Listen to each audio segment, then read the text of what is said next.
growing up on the west side of Chicago, it was kind of rough for me. But see, the thing about me jumping into the streets, I didn't jump in the streets to destroy. I jumped in the streets for survival. Because my mama, she was a single parent. So I ended up moving away from her with one of my cousins, thinking that he gonna help my life.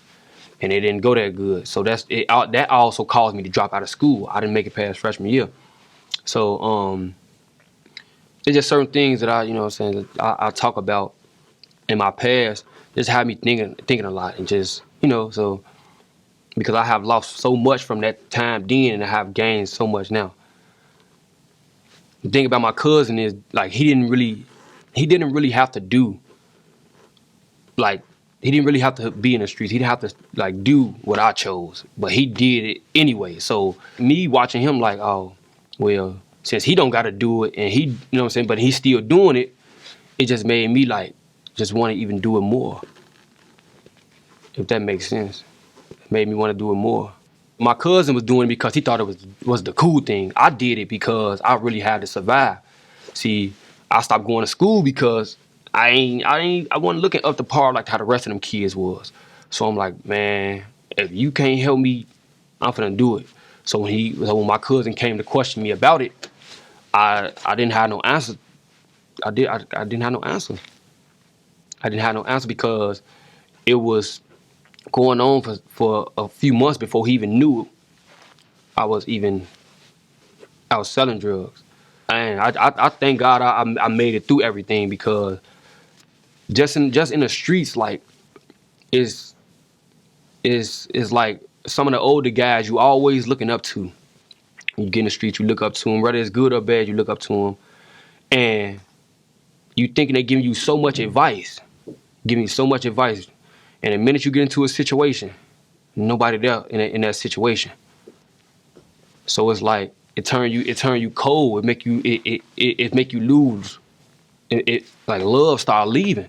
But it's crazy because you showing love to a person you just met on the streets, but you wouldn't even take the advice from your own family member. So how can you say you feeling unloved? Look who you run to. You run to a person on the streets. They already unloved. So you leave from a loved house to go try to get advice from a person that's unloved. It's going, and then my mind just started becoming real negative. I started getting a lot of tattoos and stuff on my face, and you know what I'm saying? I started catching all type of cases, and I just didn't care because I didn't know where my life was going. All I was just thinking, like, okay, this is it. You know what I'm saying? Like, this is how I'm getting my money. This is it. Like, I didn't see me having no family or none of that. I didn't see this rapping. I didn't see none of this. It's just, I was just in the streets for survival. But one thing, I thank my grandma for always keeping me in church every Sunday. On my daddy's side, she always kept me in church every Sunday. I didn't know why. It was just going to church. I was young, 7, 8, me and my sister. I was just going. And she put us in dance classes, and she put us in tutoring, and I would never think that this will always, this is it right here. Like, my life, like, she helped me write my book. And I just didn't know until like when I had my first son. And I'm like, oh, this is why she did everything. Because it's like when I healed him, everything just came back. Everything just came back. I liked school a lot, but I wasn't ready to transfer over, if you get what I'm saying, like from 8th grade to this.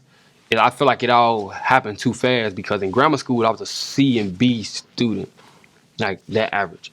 And I just wanted to, like, I didn't go on prom, I didn't go on luncheon, none of that, because I went from, I had to go to, what's that? Summer school. I had to go to summer school in 8th grade, so I graduated out of summer school. So I felt bad, but and that mindset, it went with me in high school. So in kind of high school, I kind of got on some kind of like lazy stuff. Like that's when I started ditching. I started smoking. Yeah, honestly, I liked the basketball a whole lot. I actually was playing basketball in grammar school, just up and coming. Basketball was my sport.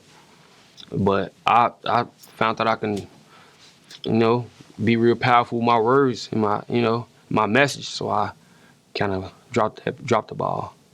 I knew I wanted to be an artist when I started winning all my poetry contests.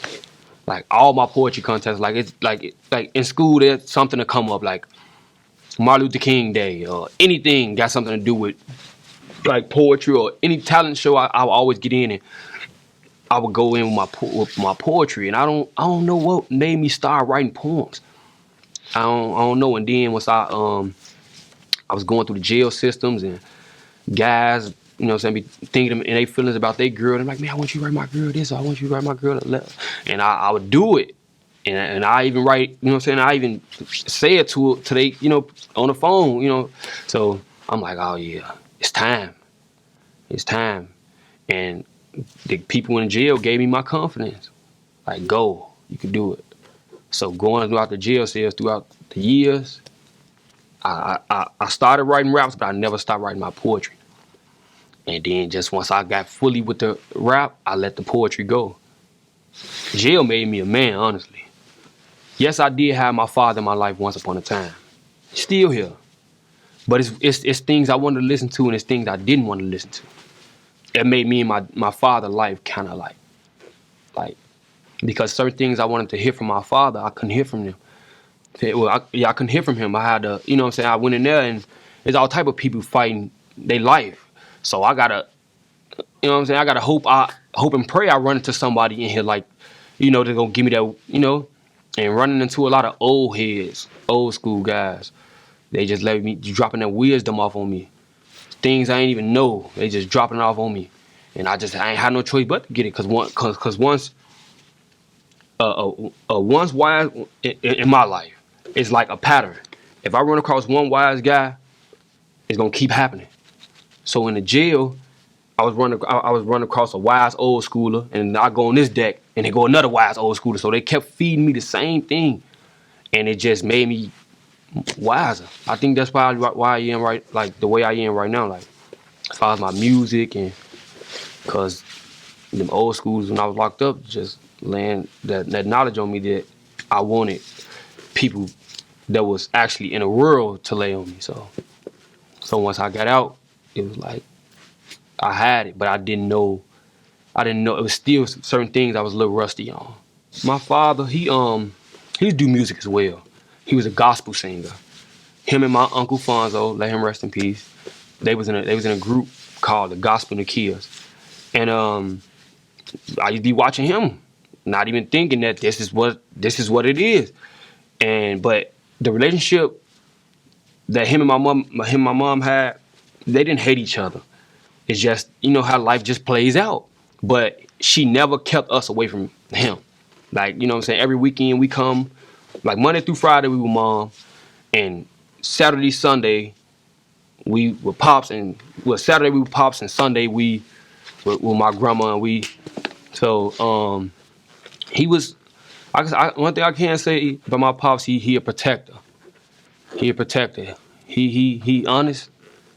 He never lied to me about anything. When, you know what I'm saying, about the streets wise. I just didn't want to listen.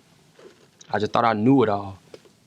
I honestly I can't say I want to thank him actually for helping me like groom me on certain things. It's probably not like certain things that he wanted, but he still groomed me on certain things that stuck. So gotta give a shout out to him on that. I love my mom a lot. I go check on her every day. Make sure I check on her every day. We laugh together, we cry together. You know, she helped me get through a lot. Like when I was going through my APG thing, I felt bad. Like I was in a stage like I just felt like giving up because people made me feel like I wasn't that. After I was trying so hard, putting so much work in it, they just made me feel like I wasn't that. My mama, she never left my side. She just always like, son, you gonna get through this. Son, you gonna get through this. And not saying I didn't believe her, but I was like, just hold my hand while we go, you know, because she the only person that I don't know, I had zoned out from the world like completely. My mind was just Cause I'm like, man, all this hard work I done just put in and I built up and all these songs I done did.